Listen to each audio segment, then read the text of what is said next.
जी, सुधांशु त्रिवेदी जी को सुना आपने। भारत की भव्यता बढ़ रही है और वो दिख रही है। विनोद जी। नहीं, निश्चित रूप से सुधांशु जी ने बहुत बेहतर तरीके से पक्ष रखा है अपने तरीके से। और भारत की भव्यता बढ़ रही है, दिख रही है। लेकिन थोड़ा सा मैं इसमें जोड़ना चाहूंगा कुछ और। ऐसा नहीं है कि पहले प्रधानमंत्री इंडियन डायस्पोरा से संबोधित नहीं करते थे। कुछ के साथ मुझे भी जाने का मौका मिला है और बाकायदा इंडियन डायस्पोरा को उन्होंने संबोधित किया है। लेकिन तब प्रचार और प्रसार माध्यमों का इतना बोलबाला भी नहीं था और इतना सूचना तकनीक का विस्फोट नहीं था कि वो हर चीजें जो है वो आती थी बीच में। अब चूंकि प्रचार प्रसार माध्यम बहुत ज्यादा हो गए और मोदी जी ने उनका बहुत बेहतर तरीके से इस्तेमाल भी किया है। उन्होंने ज्यादा खुले तरीके से, पहले जो इंडियन डायस्पोरा की बैठकें वो किसी कन्वेंशन सेंटर में या किसी होती थी, मोदी जी ने उनको बड़े बड़े स्थानों पे, उनके जमाने में बड़े ऑडिटोरियम में जिससे 20-25 हजार लोग आ जाते हैं, वो सब विस्तार किया है। पहले 400, 500, 1000, 2000, 5000 लोग होते थे अधिकतम।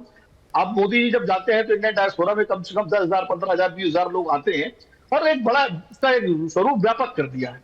पहले इंदिरा गांधी भी मिलती थी इंडियन डायस्पोरा से, मनमोहन सिंह के साथ मैं गया हूँ, वो भी मिले हैं। अटल जी का तो घर सुधांशु ने जिक्र किया और मैं बड़ा प्रसन्न हूँ इस बात को लेकर कि आज कम से कम अटल जी को याद कर रहे हैं। वरना चंद्रयान 3 का जब सफलता आई थी तो बीजेपी के किसी नेता ने अटल जी का जिक्र ही नहीं किया, जबकि चंद्रयान का पूरा जो है सोच और सारी चीजें जो अटल जी के जमाने में डॉक्टर मुरली मनोहर जोशी जब सूचना तकनीक मंत्री थे तब रची गई थी। तो आज विनोद जी का ऑडियो चला गया है। विनोद जी का ऑडियो चला, वापस जा रहा हूं विनोद जी के पास, उनका ऑडियो चला गया। लेकिन सुधांशु जी, मैं आज किसी भी तूतू में नहीं पढ़ रहा हूं। मैं आज सिर्फ बात कर रहा हूं इस G20 शिखर सम्मेलन की महत्ता की। How important is G20 for Bharat. Sudhanshu ji, मैं चाहता हूं कि आप अगर आम शब्दों में जनता को, देश की जनता को मैं चाहता हूं कि आप जरा समझाने की कोशिश करें। ये भारत के लिए, भारत के युवा के लिए, भारत के एक आम नागरिक के लिए क्यों इतना महत्वपूर्ण है। सुधांशु त्रिवेदी जी, फिर आ रहा हूं राहुल जी आपके पास। मैं एक सहज रूप में समझाने का प्रयास करता हूं कि ये 20 देश ऐसे हैं जो दुनिया की 80 से 85% आर्थिक शक्ति का प्रतिनिधित्व करते हैं।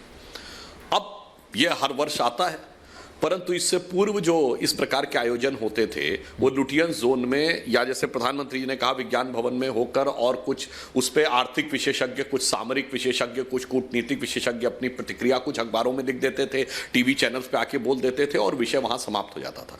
पर 60 से अधिक शहरों में ये जो आयोजन हुआ, हम खुद कहते हैं ना भारत में विविधता है, विविधता, हम विविधता की बात तो करते थे परंतु शायद विविधता में एकता की बात नहीं करते थे। कभी कभी विविधता विभेदकता तक पहुंच जाती थी, यानी डाइवर्सिटी, डिविसिटिविटी तक पहुंच जाती थी।